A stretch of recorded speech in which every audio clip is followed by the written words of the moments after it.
Il est possible que vous ayez le sentiment d'être dépassé et que vous vous disiez « mais je ne peux pas être un super partenaire ». C'est même possible que ce soit nourri par le fait que vous ayez écouté le podcast comme 10 moyens pour être un super partenaire. Au demeurant, si vous ne l'avez pas écouté, prenez le temps de l'écouter avant d'écouter ce podcast du jour. Et dans ce podcast aujourd'hui, je vais vous donner 4 choix salutaires à mettre en place quand vous vous sentez dépassé, parce que je veux que vous ne vous sentiez pas dépassé. Vous pouvez être un super partenaire, vous pouvez viser cet objectif-là sans vous sentir dépassé. Même si vous avez quelques doutes sur vous, vous avez peut-être le sentiment d'être loin d'être super, on va s'arrêter là-dessus. Pourquoi vous pouvez avoir ce sentiment? Comment le dépasser? Pourquoi être un super partenaire pourrait être pris comme un fardeau? Comment faire pour que ce ne soit pas un fardeau? Que vous puissiez vous souvenir de ce qui peut être les outils concrets que je vais vous donner pendant ce podcast pour que vous soyez en mesure de faire ces 4 choix solitaires avec des outils pratiques, concrets, des exercices, pas du blabla, pour que vous viviez votre vie à 2 en mieux, évidemment, et que vous compreniez à quel point construire un couple heureux, ça s'apprend.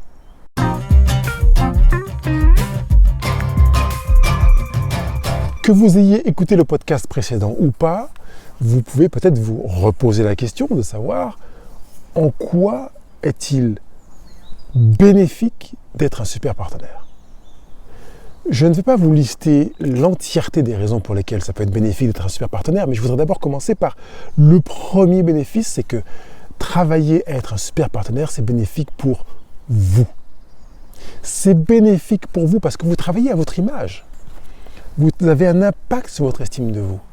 Quand les choix que vous faites, votre posture, votre manière d'être marquent des points et que vous avez des signaux chez votre partenaire qui vous renvoient à l'idée que ce que vous avez fait lui fait du bien, qu'il se sent aimé, qu'il a le sentiment d'avoir le privilège que vous soyez dans sa vie, qu'il aime votre compagnie, que les choix que vous avez faits correspondent à ce qui lui paraît pour lui à ses propres yeux comme étant des choix judicieux, pertinents, justes, adaptés, sains, salutaires, enrichissants, pleins d'amour, fondés sur des valeurs qui tiennent la route, ça vous impacte vous. Vous avez en vous quelque chose qui grandit et qui fait que vous vous dites « je me rends compte que mon partenaire découvre à quel point je suis quelqu'un qui a telle et telle qualité, telle et telle valeur, telle et telle sensibilité, telle et telle richesse, et que c'est telle et telle que vous pourriez lister en grand nombre, vous font un bien fou. Vous avez besoin de ça. Dites-vous que vous avez besoin de ça. Et quand vous travaillez pour être un super partenaire, vous nourrissez cette réalité. Vous nourrissez votre estime de vous. Vous couchez en vous disant que vous avez bien fait de vous lever aujourd'hui. Que les choix que vous avez faits dans la journée, que vous avez enchaînés les uns après les autres, vous avez bien fait de les faire. Je ne suis pas en train de vous dire que tous les choix que vous avez faits sont magnifiques et que votre partenaire devrait se retrouver là à applaudir dès demain pour tout ce que vous faites. Mais vous avez vous-même les moyens d'applaudir ce que vous faites quand vous avez mis en œuvre les 10 moyens pour être un super partenaire. Ça veut dire que même quand votre partenaire n'apprécie pas un des choix que vous avez fait, une direction que vous avez prise, une option que vous avez récupérée, vous pouvez quand même vous dire « j'ai fait un bon choix ». Ce n'est pas la façon de l'accueillir de votre partenaire qui peut faire que vous avez fait un bon choix. C'est parce que vous fondez votre choix sur des raisons qui sont profondes, sérieuses et qui fait que vous vous dites « j'ai fait un bon choix ». Je vous informe, ou peut-être vous rappelle pour ceux que j'accompagne, qu'un bon choix n'est pas déterminé par le résultat lié au choix, mais par les motivations qui vont amener à faire ce choix. Quand vous travaillez pour être un meilleur partenaire, vous nourrissez une estime de vous. Parce que vous allez développer le nombre de fois où vous allez faire un bon choix. Yes! Qu'importe les résultats, vous aurez une assise de vous qui va faire quelque chose, que votre relation à vous-même sera déterminante. D'ailleurs, parmi les commentaires des personnes qui ont écouté le podcast les 10 moyens pour devenir un super partenaire, il y en a quelques-unes qui m'ont dit à quel point elles avaient été surprises de voir que les 3 premiers moyens que je propose sont des moyens pour soi, sur soi, pour un mieux-être à soi et avec soi. Écoutez ce podcast. Et si vous l'avez déjà fait et que vous ne vous souvenez pas de ça, ça veut dire que vous avez peut-être besoin de réécouter, de regarder de nouveau cette vidéo. Alors faites-le peut-être à l'issue de ce présent podcast, de vous dire, allez, je vais réécouter, peut-être je vais reprendre mes notes et voir quels sont les 3 premiers moyens pour être un super partenaire, parce que vous allez vous rendre compte que c'est vraiment quelque chose qui est bon pour vous. Ce qui fait que la première préoccupation qui pourrait être de se dire, si je dois travailler pour être un meilleur partenaire, j'ajoute un fardeau à un fardeau présent. Normalement, non. Ça ne devrait pas être un fardeau que de travailler pour être un super partenaire. Parce que si c'est un fardeau, ça veut dire que vous avez déjà cette préoccupation, peut-être à vous dire, mais être un super partenaire, ça veut dire que je dois être déjà quelqu'un de super. Et il est possible que ce fardeau d'être quelqu'un de super soit déjà présent dans votre vie et que vous avez besoin d'apprendre à découvrir en quoi vous êtes super. Je trouve assez intéressant de voir que l'or est un minéral que l'on trouve dans des endroits dans lesquels on n'aurait pas imaginé qu'il y a de l'or.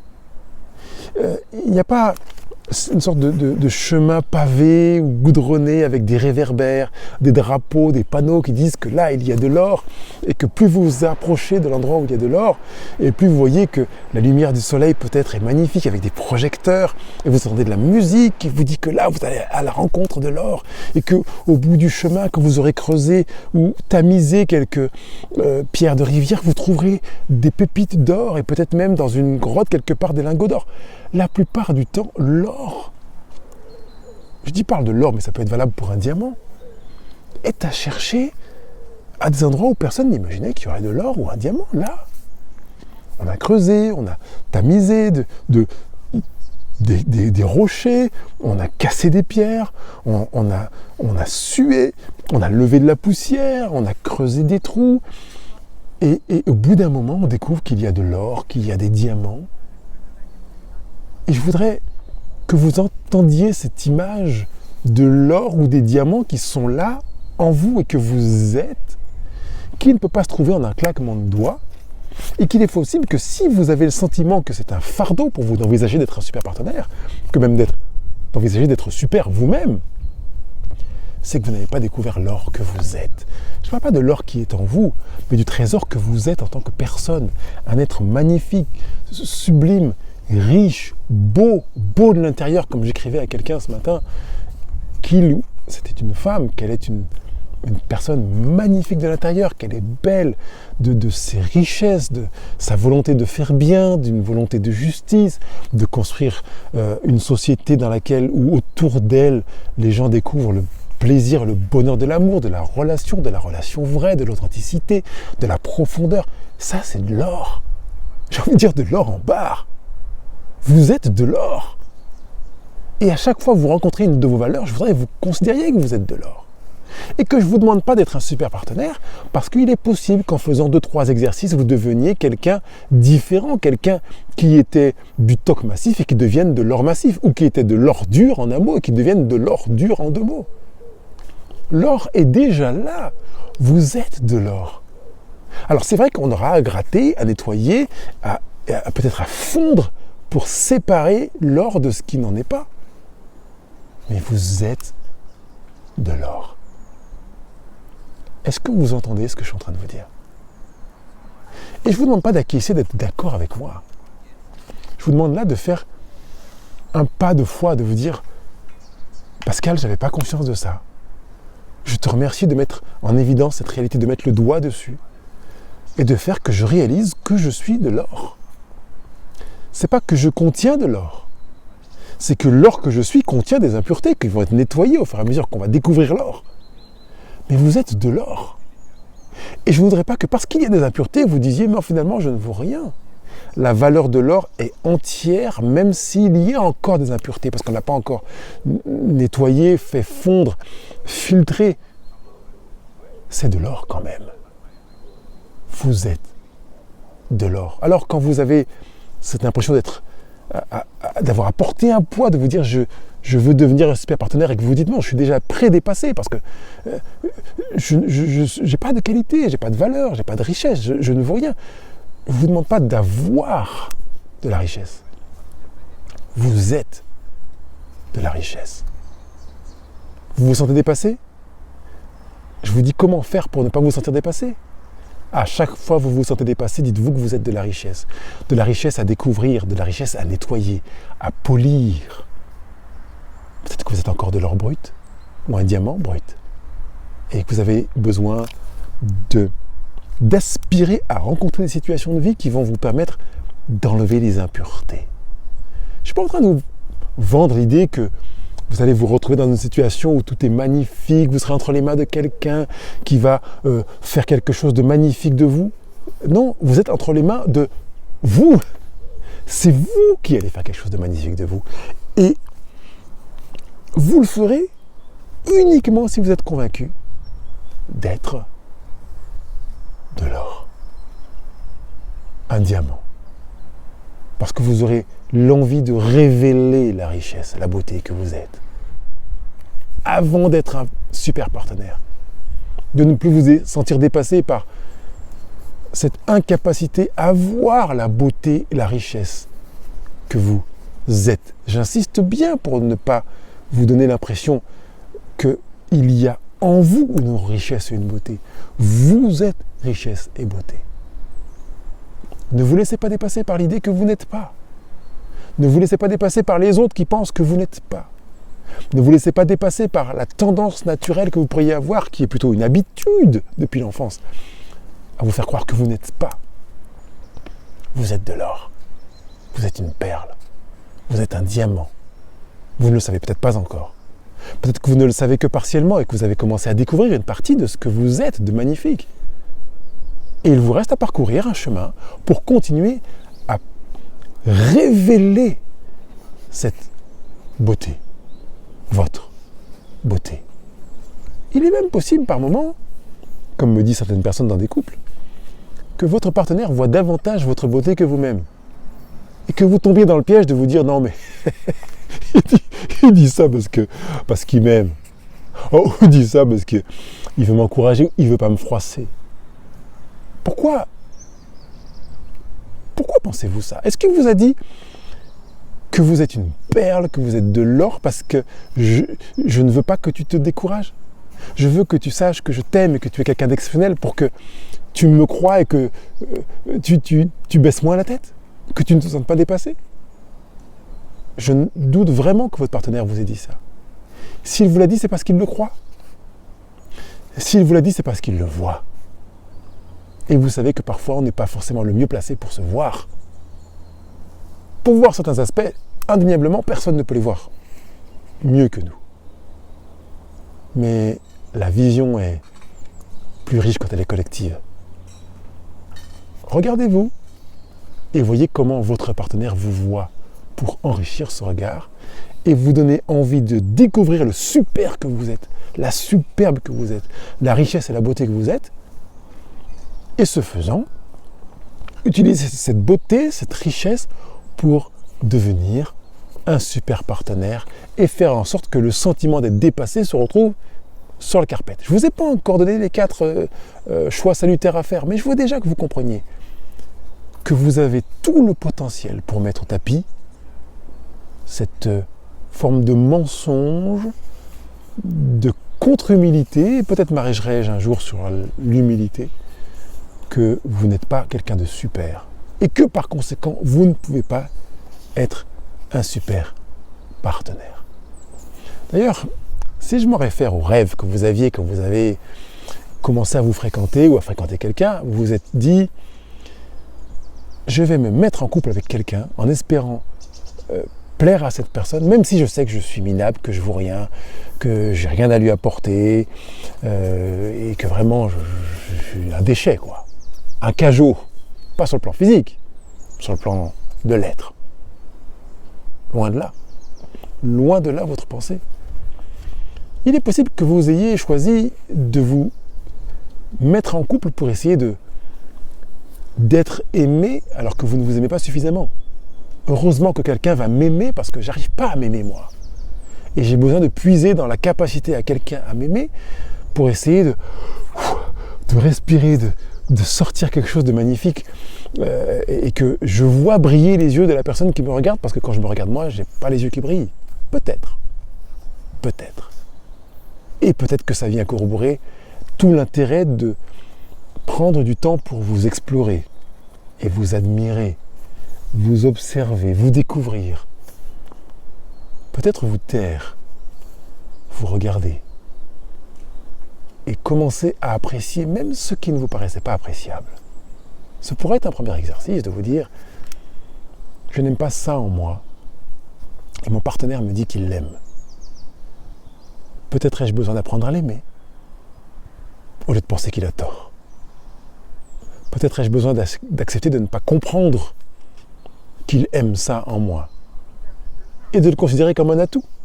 Pas forcément un atout pour moi, mais un atout. Parce que déjà mon partenaire le voit comme un atout. Si donc je le prends comme un atout, je pourrais en faire profiter d'autres. Peut-être cette fois-ci de manière consciente et pas forcément inconsciente. Quand vous avez commencé à vous mettre en couple, vous n'avez pas eu le rêve d'être un couple gnangnan, peu ordinaire, banal, un couple bof, dans lequel on s'aime coup-ci coup-ça. Vous aviez déjà le rêve d'être dans un couple dans lequel vous seriez avec un super partenaire. Ah, peut-être pas que vous seriez vous un super partenaire, mais que le partenaire avec lequel vous seriez serait super. C'est beau, non? Vous pensez pas? Est-ce que ce serait beau aussi d'offrir à votre partenaire quelqu'un qui pourrait pour lui être un super partenaire, qui correspond aussi à son rêve d'être avec quelqu'un qui est formidable, qui est génial, qui ne veut pas d'un couple gnangnan, mais qui veut un couple beau, simple, vrai, profond, authentique, quelqu'un qui veut un couple qui construit, qui progresse, qui chemine, qui se dépasse, qui évolue, qui apprend. Vous aimez ça dans votre partenaire et vous comprenez pleinement pourquoi vous l'aimez. Le mettre en place chez vous peut nourrir l'idée que oui, votre partenaire va l'apprécier, bien sûr, il va aimer ça. La beauté de qui vous êtes, encore en construction, en devenir, comme cet or sur lequel je disais qu'il y avait encore des impuretés, et qui a tout intérêt à travailler sur lui-même pour se polir et se montrer comme il est, montrer qui il est. Pas se montrer comme étant un autre, comme fait un autre, mais se montrer lui, avec sa propre beauté. Je voudrais que, si vous avez le sentiment d'être un fardeau et d'être dépassé, et que vous voulez vraiment savoir comment ne pas se sentir dépassé, que vous preniez le temps de faire le premier exercice que je vous présente ici. C'est d'utiliser le résultat de ce que vous allez faire pour être un super partenaire comme un révélateur de votre beauté intérieure. La plupart du temps, on a plutôt tendance à considérer le résultat comme étant ce qu'on veut absolument voir le plus vite possible. Et je voudrais que vous considériez le résultat non pas comme étant quelque chose qui doit venir vite, mais qui vient confirmer que vous êtes sur la bonne route. Ça veut dire que finalement, le résultat n'est pas un produit fini. Le résultat est une chose que l'on vise. Ça pourrait être synonyme du bonheur, n'est-ce pas?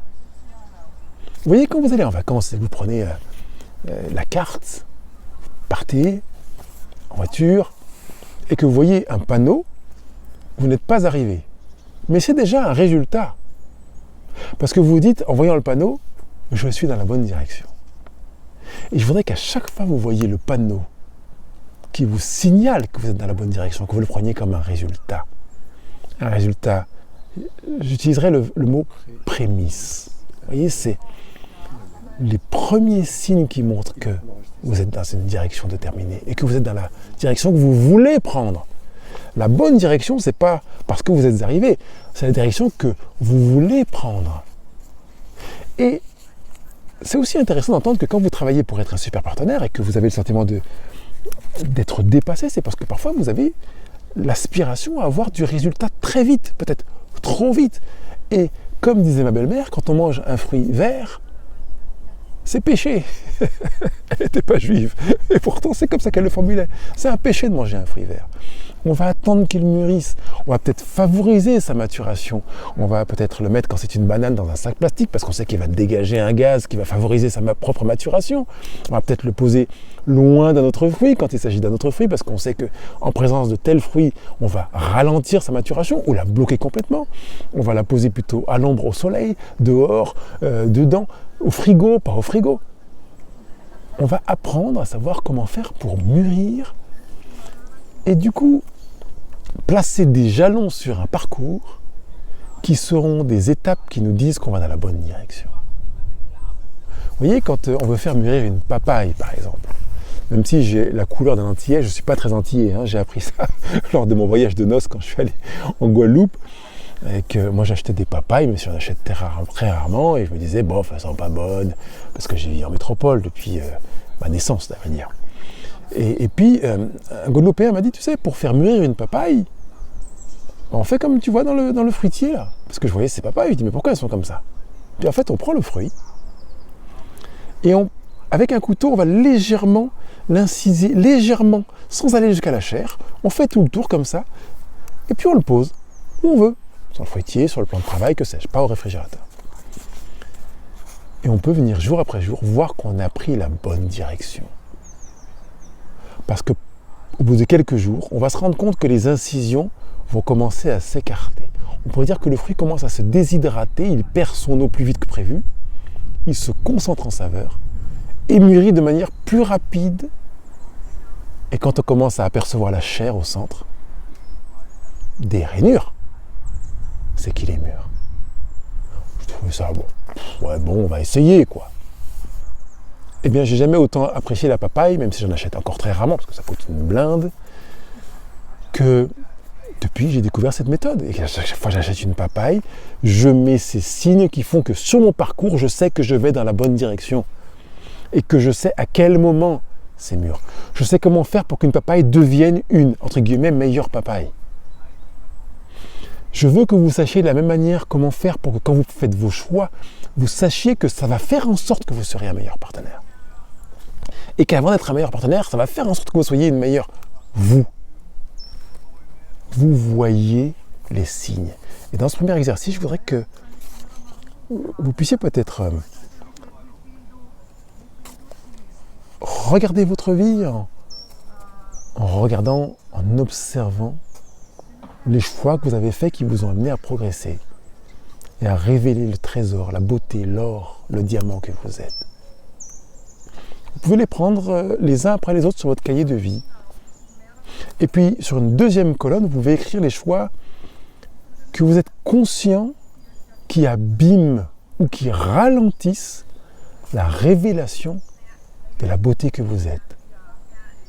Alors, je vais vous donner quelques exemples. Peut-être un des choix qui permet de révéler la beauté que je suis, c'est que j'ai choisi d'enlever de ma vie des choses qui m'entravent, comme la consommation de certaines drogues, le phénomène addictif de manière générale. Quand c'est addictif, que si j'en prends pas, ça va pas, je l'ai enlevé. Parce que j'ai la valeur de la liberté qui est fortement inscrite en moi. Et j'ai choisi de promouvoir tout ce qui encourage la liberté. Par conséquent, le café, le tabac, le cannabis, les jeux d'argent, dès que ça commence à être addictif. Tant que c'est pas addictif, très bien. Vous prenez votre café, vous n'en prenez pas pendant 8 jours, sans aucun problème, pourquoi pas? Mais si vous n'en prenez pas et que c'est difficile, je vais me sevrer de ça. Et puis je joue à des jeux de cartes, et puis je me rends compte que si j'ai pas joué pendant 3 mois, ou pendant 15 jours, ça va pas, je commence à être en manque. Je vais me sevrer de ça. Je vais donc aller bonifier ce que je découvre, qui est une valeur chez moi et qui fait que je suis de l'or. Et puis de la même manière, je vais constater que j'ai des choses que je fais qui m'abîment.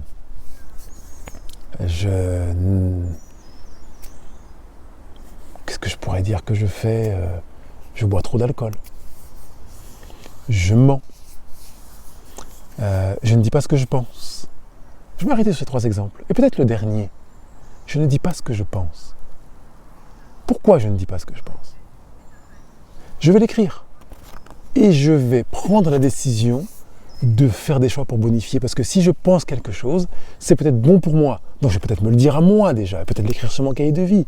Si je pense quelque chose, ça peut être bénéfique pour quelqu'un d'autre. Peut-être ai-je besoin d'apprendre à accepter que la personne n'apprécie pas que je lui dise ce que je pense. Mais ça ne veut pas dire que je dois m'exempter de le lui dire. Alors je vais le dire en étant assertif, en étant attentif à la sensibilité de la personne.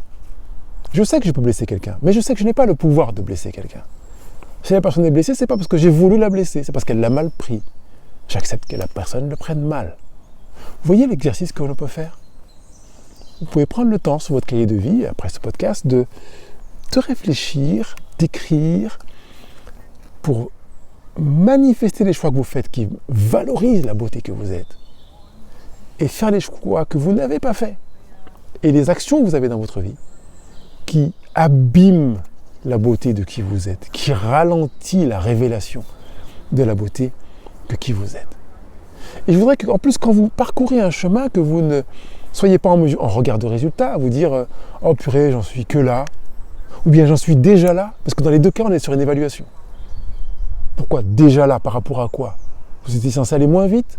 Sur quelle base étiez-vous censé aller moins vite? Ou bien « Je n'en suis que là », pourquoi? Vous avez le sentiment de ne pas être allé assez vite? Sur quelle base? Pourquoi vous deviez aller plus vite? Vous aviez rendez-vous avec quoi? Avec qui? À quelle heure? Enlevez ces 2 principes d'évaluation. Et quand vous êtes sur votre parcours, de vous dire « J'en suis là ». Il n'y a pas de déjà là ou que là. J'en suis là. Je prends conscience de là où j'en suis. Je prends conscience de qui je suis. Sans évaluation, sans jugement, toute bienveillance. J'en suis là. Quoi, t'as pas encore compris ça? Non, je n'ai pas compris. J'en suis, non pas encore là, ou je suis plus loin que ça. Non, j'en suis là. En étant la personne qui n'a pas compris ça, ou qui n'a pas appris ça, ou qui ne sait pas ça. Je suis de l'or. Et j'ai aussi autour de moi, en étant de l'or, des impuretés, comme je l'ai dit depuis le début de ce podcast. Et je l'accepte. On n'est pas en train de faire la course. Donc j'en suis pas déjà là ou pas encore là. J'en suis là. Dans votre évolution, prenez l'habitude de vous dire « j'en suis là ». Il y a quelques mois, j'en étais là. Aujourd'hui, j'en suis là. Et je manifeste de la gratitude d'en être là. Magnifique. Je travaille pour être un super partenaire. Et je travaille pour ne pas me sentir dépassé. Même si j'ai l'impression que c'est une montagne d'être un super partenaire. Et finalement, je m'en fiche que ce soit une montagne. Parce que je n'ai pas à remplir un programme dans un temps déterminé. J'en suis là. J'accepte d'en être là. Je prends la situation, l'information, comme quand je regarde la carte routière en disant « j'en suis là ». J'en suis là. J'accepte. Ça peut être le refrain que vous allez commencer à vous répéter jour après jour pendant un mois jusqu'à notre prochain podcast. De vous dire « j'en suis là ». C'est pas que je suis dépassé. C'est que j'en suis là. Je ne maîtrise pas ça parce que j'en suis là. J'en suis pas encore là. Le jour viendra où j'en serai là. Sur les 10 moyens d'être un super partenaire, j'en suis pas encore là. Ou peut-être où? Non, pas j'en suis pas encore là. J'en suis là. Et non pas non plus j'en suis déjà là. Comme pour donner l'impression aux autres qui en sont encore là-bas que bon, ouais, moi j'ai de l'avance. Non, j'en suis là. Et toi, tu en es là. J'accepte, j'entends. Je te souhaite un beau parcours. Surtout qu'il n'y a pas d'ordre en disant on doit faire le premier, deuxième, troisième, quatrième, cinquième, j'en suis au 5e sur 10 moyens. Non. Quelqu'un va commencer par le 10e, un autre par le 3e, un autre par le premier, un autre par le 5e. Et puis, dans le 5e, il y en a un qui en est là, et puis un autre qui en est là, un autre qui en est là dans le 3e. Qu'importe, finalement. Est-ce que vous entendez que je suis en train de vous demander de vous défaire de cette volonté de jugement qui est là, présente en vous, enracinée? Défaites-vous de cette volonté de jugement. Accueillez pendant 30 jours cette volonté de vous dire « j'en suis là ». J'accepte d'en être là. Je suis de l'or en barre. de l'ordure, en 2 mots. Et j'en suis là. Et je manifeste de la gratitude d'en être là. J'apprécie d'en être là. Merci à l'univers. Merci à Dieu. Merci à je ne sais pas qui. Merci à mon partenaire qui a participé au fait que j'en sois là. Ça peut aussi avoir un avantage énorme dans le regard qu'on a sur notre partenaire, quand on a l'impression d'avoir de l'avance sur lui, qu'on a compris, qu'on a changé, qu'on a travaillé, que lui, on est encore là. Ben finalement, il en est là. Et moi, j'en suis là. Et c'est pas mieux d'en être là où je suis que d'être là où il en est. Comme c'est pas mal d'être là où il en est par rapport à là où je suis. J'en suis là. Il en est là. J'accepte qu'il en soit là. Et que j'en sois là. Ce raisonnement tient aussi la route pour nos enfants. Ouais, il a 20 ans, il en est encore là, quoi. Il n'a pas compris. Et alors, quelle est la règle? Vous avez reçu un manuel sur votre enfant qui vous dit à 19 ans, il doit avoir acquis telle et telle compétence, à 17 ans, il doit maîtriser ceci et cela, donc à 20 ans, il doit manifester la compréhension et la... Mais non, l'école nous abîme déjà avec cette manière de nous comparer, de vouloir nous mettre dans des boîtes avec des compartiments en disant qu'à tel âge, on doit avoir acquis ça, à tel âge, on doit avoir acquis ceci, à tel âge, on doit avoir acquis cela, et qui fait qu'il y a des gens qui ont acquis ceci ou cela bien avant l'âge et qui finalement se font éjecter par le système scolaire parce qu'on les appelle des hauts potentiels et que le cadre de l'école n'a pas prévu qu'ils en soient là déjà à leur âge. Et puis il y en a d'autres qui n'en sont pas encore là. Alors on les éjecte aussi parce que c'est pas normal qu'il n'en soit que là à son âge.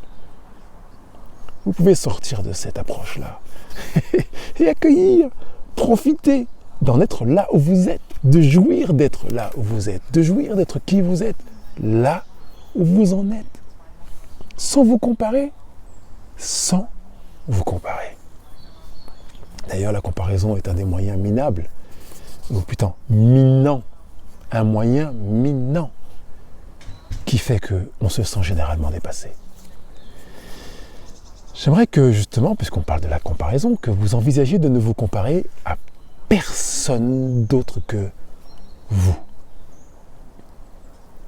Quand je vous ai dit « j'en suis là », c'est par rapport à vous. Ne vous comparez à personne d'autre que vous. C'est un des super moyens de ne pas se sentir dépassé. Si vous devriez répondre à la question « comment ne pas se sentir dépassé ?», vous pourrez dire « eh bien, en me comparant à moi ». Et si vous me dites ça, je dis « bingo, vous avez tout compris ». Ça veut dire que vous en serez là où vous en êtes par rapport à vous. Et qu'il n'y a plus cette possibilité de vous dire « j'en suis que là » ou « j'en suis déjà là », puisque vous êtes en comparaison par rapport à vous. Et vous ne pouvez pas vous reprocher à vous de ne pas savoir ce que vous ne saviez pas. Ou de n'apprendre que maintenant ce que vous ignoriez. De ne pas maîtriser ce que vous saviez sur le plan intellectuel mais pas expérientiel. Ça n'a pas de sens, ça ne tient pas la route. Donc, dites-vous, je me compare à moi. Je me compare à moi. Ça veut dire que je prends conscience qu'il n'existe aucun moyen extérieur à moi pour m'évaluer moi-même, si ce n'est ma propre progression personnelle. Comment ne pas se sentir dépassé en se comparant à soi? C'est de l'or en barre. Alors je vous ai parlé des 4 choix salutaires à faire quand on se sent limité, quand on ne veut pas se sentir dépassé. Le premier, c'est de se souvenir de la raison pour laquelle on fait les choses. Voilà pourquoi j'y vais. Pourquoi je fais ça? Dans quel but je fais ça? Et je vais nourrir ce pourquoi. J'appelle ça la quête de sens. Pourquoi j'y vais? Et je vais focaliser sur le résultat au bout du chemin, vous voyez ce que je veux dire? Et même, comme je l'ai dit tout à l'heure, sur des résultats, des mini-résultats au fil de mon parcours. Je vais mettre l'accent sur la raison d'être en priorité. Pourquoi, dans quel but? Et pas ce que je veux. C'est ce que je veux vivre. Vous voyez qu'on n'est pas en termes de résultats. On est dans une approche existentielle. Le premier choix salutaire à faire, c'est de se souvenir de la raison pour laquelle on va faire les choses. Le sens. Deuxième choix salutaire à faire, c'est de faire de son mieux. Et là, je pourrais m'appuyer sur un des 4 accords Toltec de Don Miguel Ruiz, que je vous invite à lire, dans les 4 accords Toltec. Je fais toujours de mon mieux. Mais de mon mieux par rapport à qui? Par rapport à ce que je sais, par rapport à ce que je sais faire, par rapport à moi. Uniquement par rapport à moi. Faites toujours de votre mieux par rapport à vous. Vous savez que vous êtes de l'or, que vous êtes une perle, que vous êtes un diamant. Et que vous avez un travail à faire qui consiste à révéler la beauté de cela. Quand vous faites vos choix, faites-les de manière à viser le pourquoi, une révélation de vous, en faisant de votre mieux.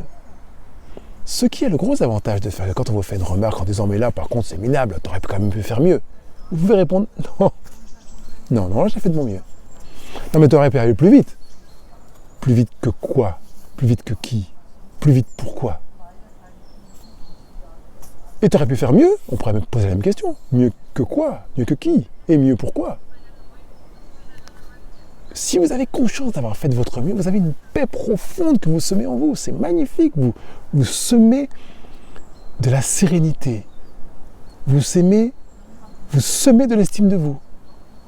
Vous semez du bien-être, de l'assise, du bonheur. Troisième choix salutaire quand on se sent limité, dépassé, c'est d'apprendre à dire non. Dès que vous avez le sentiment que quelque chose n'est pas vous, ne vous correspond pas, est trop pour vous, vous savez que vous pouvez dire non. Mais dites-le avec une assurance qui fait que ce n'est pas parce que vous avez dit non que vous n'êtes pas de l'or. Ce n'est pas parce que vous avez dit non que vous n'êtes pas un diamant ou une perle. Vous avez dit non justement parce que vous êtes de l'or. Et que ça vous paraît contraire au cheminement dans lequel vous vous trouvez pour révéler la beauté de qui vous êtes. C'est la raison pour laquelle vous allez dire non. Vous voyez que vous êtes en train de dire non pour de la beauté, pour du bien. C'est bon de dire non.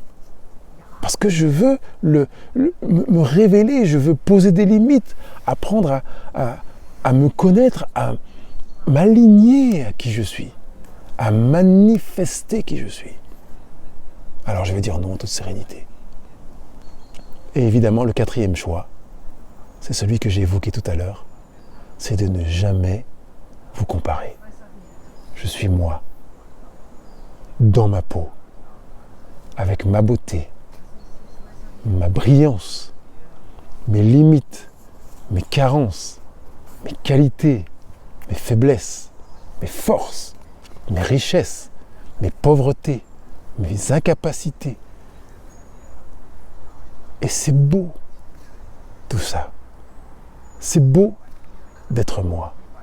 Je pourrais même, peut-être c'est prématuré, mais si vous êtes à ce stade capable d'être reconnaissant pour vos limites et vos faiblesses, eh bien soyez-le.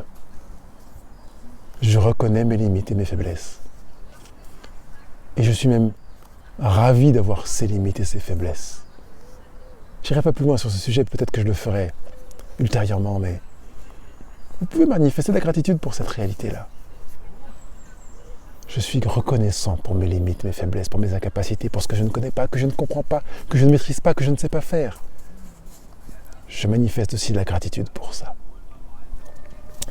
Vous avez là des moyens concrets et pratiques pour faire en sorte que quand vous avez le sentiment d'être dépassé, vous sachiez que vous n'êtes pas dépassé. Vous avez devant vous un établi, vous avez la beauté que vous êtes à déposer sur cet établi pour travailler à révéler qui vous êtes. Vous avez en plus les 10 moyens d'être un super partenaire. Et vous savez comment les placer. Vous savez pourquoi vous voulez devenir un super partenaire. Pourquoi vous voulez être un meilleur partenaire. Vous savez où est-ce que vous avez déjà bien progressé dans le point 1, 5, 7, 8, 9. Et vous savez où vous avez à mettre davantage d'accent pour révéler davantage la beauté du partenaire que vous êtes. Et vous savez que quand vous le faites, vous augmentez l'estime de vous. Vous augmentez votre stabilité intérieure. Vous augmentez votre capacité à vous défaire de la dépendance émotionnelle. Vous augmentez votre capacité à vous aimer et donc à mieux aimer votre partenaire. plus l'amour que vous avez pour vous est sain, plus l'amour que vous donnez à votre partenaire est sain, plus l'amour que vous donnez et que vous donnerez à vos enfants sera sain, comme l'amour que vous donnerez à ceux qui vous entourent. Je vous propose de vraiment peut-être réécouter ce podcast ou cette vidéo parce que je sais avoir posé des choses qui sont, je dirais, énormes. Des choses que vous n'avez peut-être jamais entendues ailleurs. Sans doute jamais entendues ailleurs. Et que ce n'est pas forcément à la première écoute que ça peut vraiment pénétrer en vous. Je voudrais que vous preniez des notes quand vous allez réécouter ce podcast. Il faudrait que vous puissiez pointer du doigt ce que vous avez à travailler en priorité. Et que sur votre cahier de vie, vous preniez le temps de faire les exercices que je vous ai proposés là. Et que vous ayez en ligne de mire cette vision claire que vous pouvez même écrire sur votre cahier de vie. Révéler ma beauté. Je ne parle pas de la beauté intérieure. C'est ma beauté. Ça inclut tout. Elle n'est pas qu'à l'intérieur. Ça sous-entend qu'elle est cachée, qu'on ne la voit pas. Révélez votre beauté. Parce que quand votre beauté se manifeste de l'intérieur, ça se voit à l'extérieur. Ça va sur votre visage. Ça va sur votre manière d'être en relation. Sur votre manière de regarder les gens et les choses. C'est pas qu'une beauté intérieure. Je veux révéler ma beauté. Je veux partager ma beauté avec mon partenaire. Je veux l'offrir en cadeau à la société qui m'entoure. Et je sais que je ne me sens pas dépassé. Parce que je sais être une perle, de l'or, un diamant. J'attends vos remarques, vos questions sur le blog Couple Heureux. Vous pouvez même sur n'importe quelle application podcast que vous utilisez, aller les poser.